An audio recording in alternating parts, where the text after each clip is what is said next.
pour clore avec ce dossier, Djané, on en parle, profusion des gros dossiers, hein, et des contrats surfacturés, si on peut le dire comme ça, voire même l'octroi des marchés de gré à gré. Est-ce qu'on peut parler aujourd'hui de nouvelles formes de corruption ou de détournement?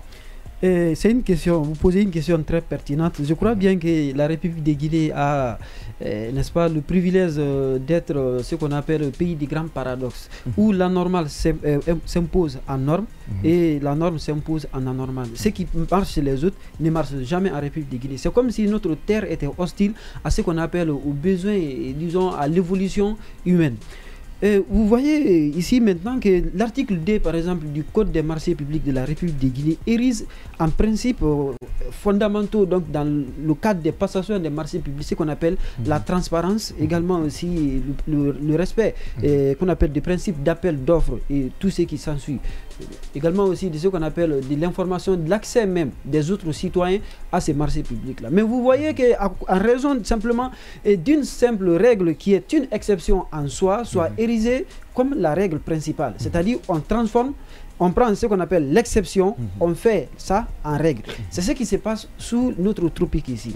Alors ce contrat sulfuré ici, il faut oser qu'on appelle l'appeler comme ça, 65 milliards, on se demanderait s'il s'agissait par exemple de la rénovation d'un palais présidentiel ou si vous voulez d'une citadelle ou si vous voulez la résidence d'un roi du Maroc ou bien qu'on appelle d'un roi de l'Arabie Saoudite là. Parce que je me demande alors si la rénovation et l'extension coûtent plus de 60 milliards dans qu'on appelle les caisses du contribuable là, à combien coûterait la construction?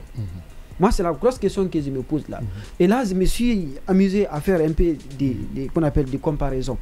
Et aujourd'hui, il n'y a même pas de question, il n'y a pas de doute, n'est-ce pas? Il n'y a pas de doute là sur le problème aujourd'hui. Vous avez en République de Guinée un immeuble, je prends le cas de Souleymane Traoré, où, n'est-ce pas, l'immeuble a été acheté. Parce que ce sont les arguments. J'écoutais madame, qu'on appelle l'autre, Aïcha Madi, donner les raisons, les motivations de Ousmane Gawal pour dire que c'est quelque chose qui a été préfinancé à 100%. Donc, par conséquent, il pouvait aller ici. Donc, aujourd'hui, l'autre, il a acheté un immeuble R+7, construit déjà à plus de 80 milliards. Lui, il vient procéder simplement à la rénovation. Une petite extension. Oui, et une extension de R+4. De 4 niveaux. Oui, de 4 niveaux à plus de 20 milliards. On se demande alors celui qui a construit ACT R+7 et celui qui a construit, disons, que celui qui fait une rénovation à plus de 60 milliards, on se demanderait qui a raison. Et la jurisprudence de la CRIEF nous a prouvé que l'urgence, il n'y avait aucune urgence pour que Souleymane Traoré fasse à cela.